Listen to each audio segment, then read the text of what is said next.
Audio Jungle. Audio Jungle. Audio Jungle.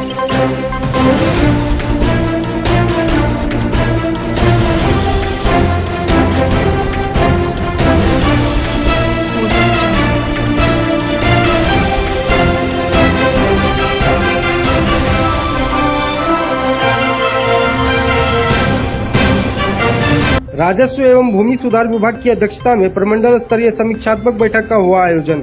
शुक्रवार को राजस्व एवं भूमि सुधार विभाग के मंत्री रामसूरत कुमार की अध्यक्षता में पूर्णिया महाविद्यालय के सीनेट हॉल में प्रमंडल स्तरीय राजस्व संबंधी कार्यों की समीक्षात्मक बैठक का आयोजन किया गया। इस बैठक में पूर्णिया प्रमंडल के आयुक्त एवं प्रमंडल के सभी चारों जिले के जिलाधिकारी, पुलिस अधीक्षक, सदर अनुमंडल पदाधिकारी, भूमि सुधार उप समाहर्ता एवं अन्य सभी पदाधिकारी मौजूद रहे। बैठक के दौरान मंत्री रामसूरत कुमार ने बिहार भूमि दाखिल खारिज अधिनियम 2011 के मुताबिक सभी भूमि सुधार उप समाहर्ता को पत्र देकर अधिनियम की धारा 7(4) के मुताबिक 30 कार्य दिवसों में दाखिल खारिज विवादों के निपटारे का आदेश दिया। साथ ही सभी भूमि सुधार उप समाहर्ता को कहा गया कि वह दाखिल खारिज वाद की सुनवाई को 2 बार से अधिक स्थगित नहीं करेंगे।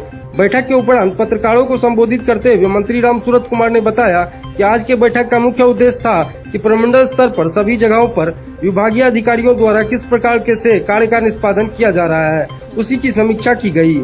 जिस जगह पर कमी पाई गई है उसकी शिकायत के आधार पर आगे की कार्रवाई की जाएगी। उन्होंने कहा कि 1 अगस्त को भूमि सुधार उप समाहर्ता म्यूटेशन अपील कोर्ट में सुनवाई की ऑनलाइन व्यवस्था का शुभारंभ कर दिया गया है। राज्य के 534 अंचलों में 102 में आधुनिक अभिलेखागार सह डाटा केंद्र बनकर तैयार है। भूमि सर्वेक्षण का काम प्राथमिकता के आधार पर किया जा रहा है। फिलहाल 20 जिले के 90 अंचलों में से 208 शिविर बनाए गए हैं, जहां सर्वेक्षण कर्मी काम में लगे हुए हैं। इसके अलावा सर्वे निदेशालय ने उक्त 20 जिले के बाकी बचे 130 अंचलों में भी शिविर गठन करने की प्रक्रिया शुरू कर दी है। उन्होंने बताया कि ऑनलाइन दाखिल खारिज के मामलों को अस्वीकृत करना अब कठिन बन गया है। अंचल अधिकारियों को अब किसी भी आवेदन को अस्वीकृत करने से पहले उचित कारण बताना होगा। मंत्री ने यह भी बताया कि विभाग द्वारा जल्द ही बिहार के जमीन मालिकों को ई मापी का सौगात दिया जाएगा। ई मापी में रैयत को मापी के लिए ऑनलाइन आवेदन करने की सुविधा दी जाएगी। विभाग के द्वारा राजस्व भूमि सुधार विभाग में विगत जब नए मंत्रिमंडल का विस्तार हुआ उस समय से प्रमंडलीय बैठक का एक व्यवस्था बनाया गया। ये हमारा 5वां प्रमंडल है, जिसके पहले मुजफ्फरपुर, गया, छपरा और भागलपुर, आज पूर्णिया का बैठक हुआ। बैठक का मुख्य उद्देश्य एजेंडा है कि हमारे अंदर जो जितने भी विभाग कंसर्निंग डिपार्टमेंट के स्टाफ हैं काम कर रहे हैं या नहीं कर रहे हैं, आम जनता का जो शिकायत है वो जेन्युइन है या फर्जी है। इस आधार पे बहुत सारी सेवाएं सरकार के द्वारा दी जा रही है और राजस्व भूमि सुधार विभाग, रेवेन्यू डिपार्टमेंट सरकार का मूल विभाग है, जिसमें गरीब से लेकर अमीर तक इस विभाग से जुड़े हुए हैं। उन्हीं चीज़ों की समीक्षा होती है। समीक्षा उपरांत जो भी जहाँ कमियाँ पाई जाती हैं बड़ी अधिकारी को आदेश दिया जाता है, कार्रवाई की जाती है। क्या क्या कमियाँ पाई गई हैं सर? निश्चित रूप से यहाँ का सबसे बड़ा विषय है बेलगान जो ज़मीन है।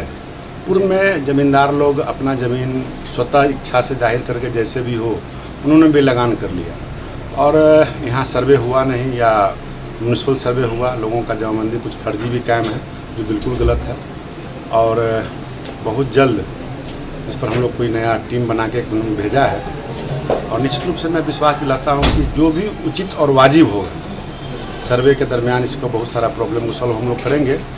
और बहुत सारी कमियां पाई गई हैं, जिसमें मैंने देखा है कि कुछ अंचल के कर्मचारियों के द्वारा, कुछ पूर्णिया के अंदर ज़मीन के बड़े बड़े भूमाफिया हैं जो बैठ करके बड़ी षड्यंत्र तरीके से ज़मीन को कैसे हड़पना है, कैसे ट्रांसफ़र कराना है, कहाँ से फंडिंग करना है, कंपनी बना करके ऐसे तरीके से ला करके सीमांचल इलाका है ये, और जिस कारण से बाहरी लोगों को बसाया जा रहा है और पैसे वालों को लाया जा रहा है और गरीब का ज़मीन सरकार की ज़मीन है, लाल कार्ड है, पीला कार्ड है या खास महल की ज़मीन है, तो गरीबों को दिया हुआ है, उनसे हड़प लेना, दूसरे को ट्रांसफ़र कर देना या विनोबा भावे की ज़मीन। अभी एक विषय आया है मेरे सामने में कि विनोबा भावे जी ने ज़मीन दिया, वो ज़मीन को रजिस्ट्री भी हो गया, ज़मीन का दाखिल खारिज भी हो गया। मैंने अपने कमिश्नर को दिया, उच्च स्तरीय जांच करके जिन जिन पदाधिकारियों ने ऐसा गलती किया उस पर विभागीय कार्रवाई चलेगी।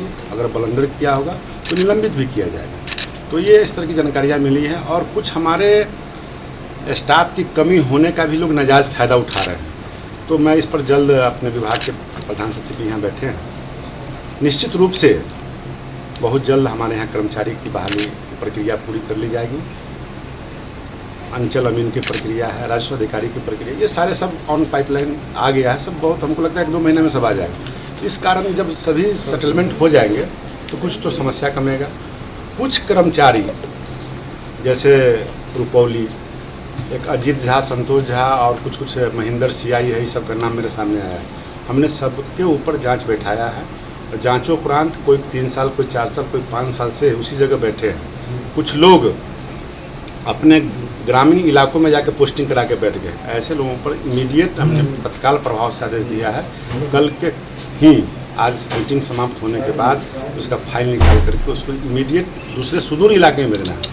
और जिन लोगों का परफॉर्मेंस खराब है, कर्मचारी का, सीआई का, अमीन का, कर्मचारी का, उन लोगों को सदर अंचल में नहीं रखना है, उनको ग्रामीण इलाके में देना है। जो ग्रामीण इलाके में अच्छे काम कर रहे हैं उन लोगों को अच्छे अंचल में ला करके जल्द काम हो, जनता को लाभ मिले, ये व्यवस्था बनाई गई है। पूर्णिया में 89 लगान अभी आपके यहाँ हमारे यहाँ बाकी है और 2800 अभी तक कंप्लीट हुआ है, लेकिन कई वर्ष ये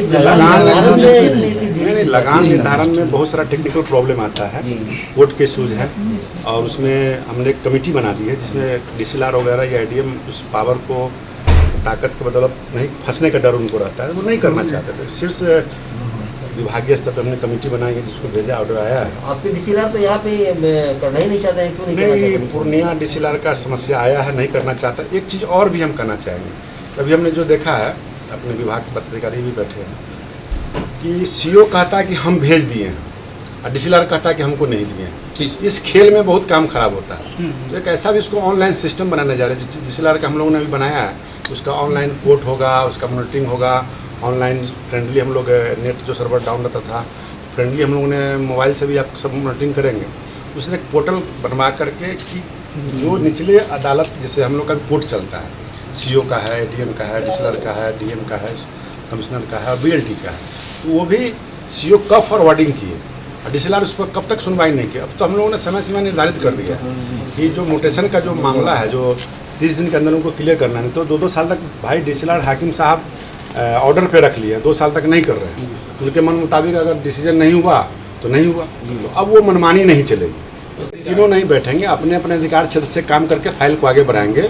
और कहीं पर म्यूटेशन सीओ या कर्मचारी के द्वारा गलत किया गया तो उसको म्यूटेशन को कैंसिलेशन करने का अधिकार डीसीएलआर को है। उसमें अपील करना पड़ता था, आप अपील करते हैं तो अपील अब ऑनलाइन भी होगा, ऑफलाइन भी होगा, प्लस उसका मॉनिटरिंग ऑनलाइन आप कर सकते हैं। ये व्यवस्था बना और उसको मॉनिटरिंग का विभाग को भी अधिकार है, जैसे किस अंचल में कितना अच्छा काम हो रहा है, कौन हल्का कर्मचारी अच्छा काम कर रहा है, उस आधार पर हम लोग बैठक करते हैं। और हम लोग विभागीय समीक्षा के उपरांत साल में एक बार हम लोग उसको पारितोषिक सर्टिफिकेट भी देते हैं। मैं भी अपने सैलरी से इनाम देता हूँ। उस तरह से डीसीएलआर का भी ऑनलाइन विभाग भी मॉनिटरिंग करेगा, ये व्यवस्था कर रहे हैं। और इसमें एक सभी सामूहिक अपने मीडिया साथियों से मेरा आग्रह है, आपके माध्यम से, ये जड़ जमीन विवाद का घर बना हुआ है, इस विवाद के घर में हम भी उसके सहभागी हैं।